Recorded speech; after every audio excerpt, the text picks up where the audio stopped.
Hi, my name is Michael, and welcome to my YouTube channel.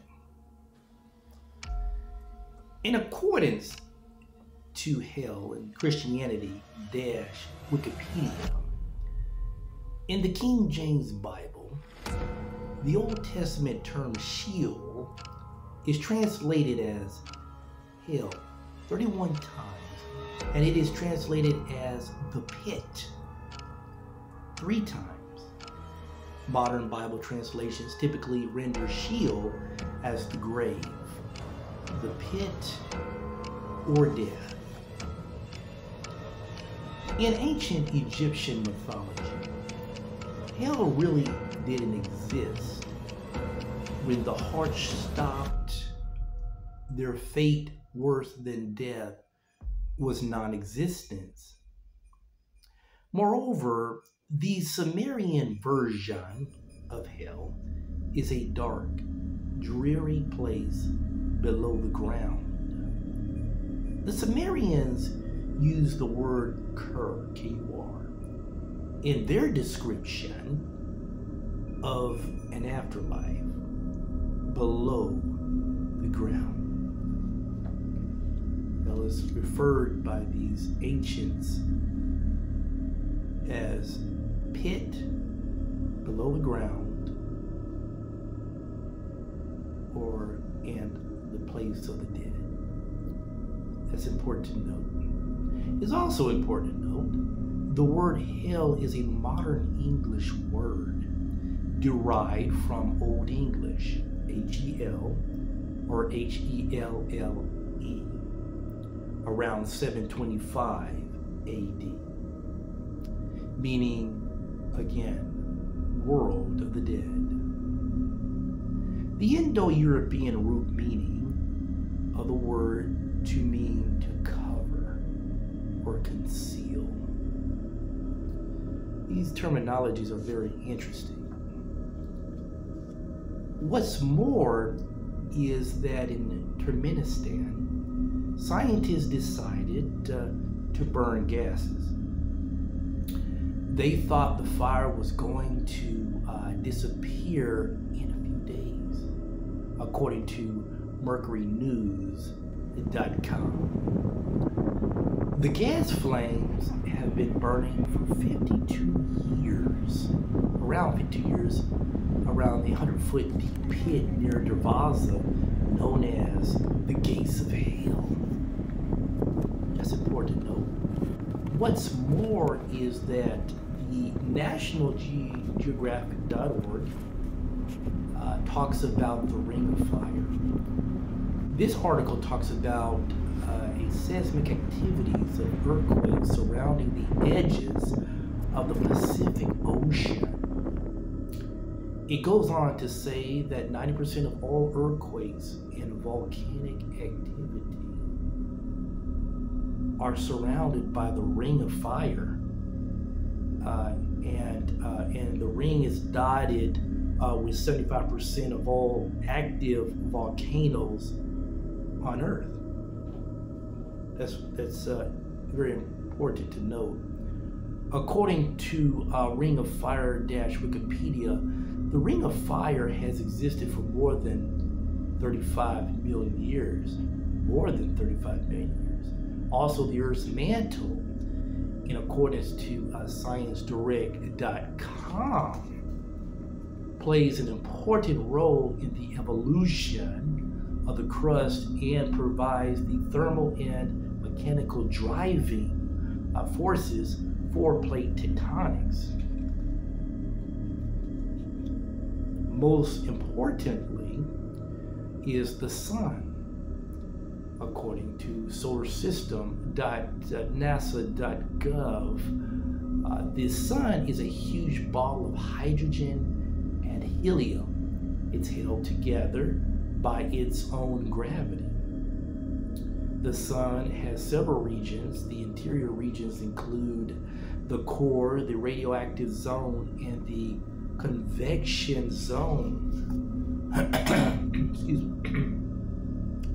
In addition, in accordance to NationalGeographic.org, 99% of the sun is made up of mostly hydrogen and helium.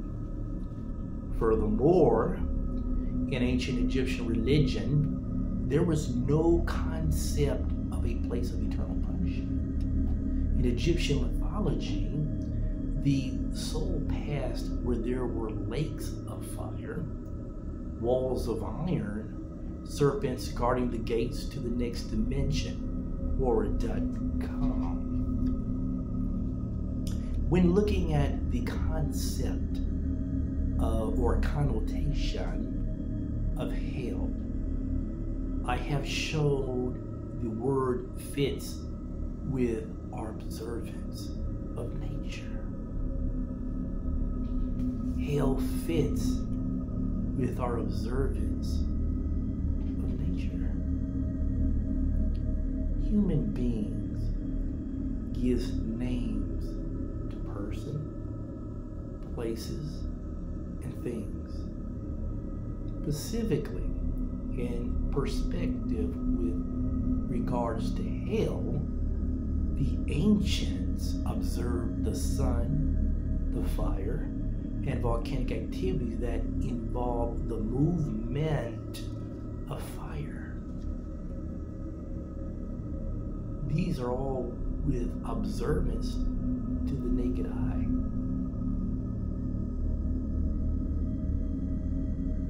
The Sumerians, Egyptians, Hebrews, Greeks, Romans, Arabs, Indo-Europeans, Norse Celtics, Asians, they were writers, they were artists, they were philosophers. They wrote legends, myths, fantasy, drama about what their eyes have observed through nature.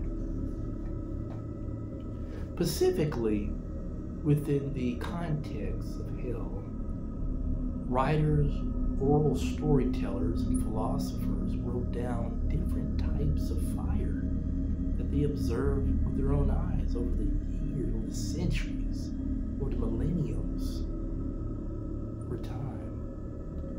They studied and observed the gesticulations of fire, such as volcanic and earthquake activity, as I indicated earlier. Also, the sun's hydrogen and helium and how it relates to the Earth's mantle was observed through the lenses of great writers and thinkers. The Earth's mantle is an oven. It's right below the Earth's surface. The Earth is expanding. It expands and is held through gravity in space. But below that, the Earth is hell. It's gravity. I mean, it's heat. It's made of helium, hydrogen. It's just as hot as the sun. So you got the sun, you got the Earth's mantle, then you got volcanic activity, lava, which can form lakes of fire in the ground. That's food for thought. Rings of fire, or flames that can burn continuously, as the fire in Turkmenistan, deep in the pit near Darvaza, known as the Gates of Hell. Hell is a physical observance with a physical description. Now, some say that they hear screams, they hear noises in Darvaza, which is near somewhere in Iraq, Turkmenistan, in that surrounding area. They hear noises. People who have explored toward the area, screams, and so forth and so on, but we don't know if that can be verified as the souls of the dead. But it's important to note that no Arthur, no writer or Arthur, has ever died and went on the other side and physically saw souls in hell. These are writers, these are thinkers, great thinkers, and they wrote mythology, they wrote fantasies, legends, oral history. But in regards to the observance of nature, they took what they've seen in nature and they wrote down what they observed with their eyes. Hell is here on earth, as I described the rings of fire, the Earth's mantle, the sun, hydrogen, helium. All these are fire, and they gave it the name hell. But over time, they changed the name hell and said pit or underground, etc., etc. They use those terminologies as in regards to hell. I thought I'd share that with you to entertain you, to educate you, and to inform you for the numbers that are interested in science and space. Thanks for watching my YouTube.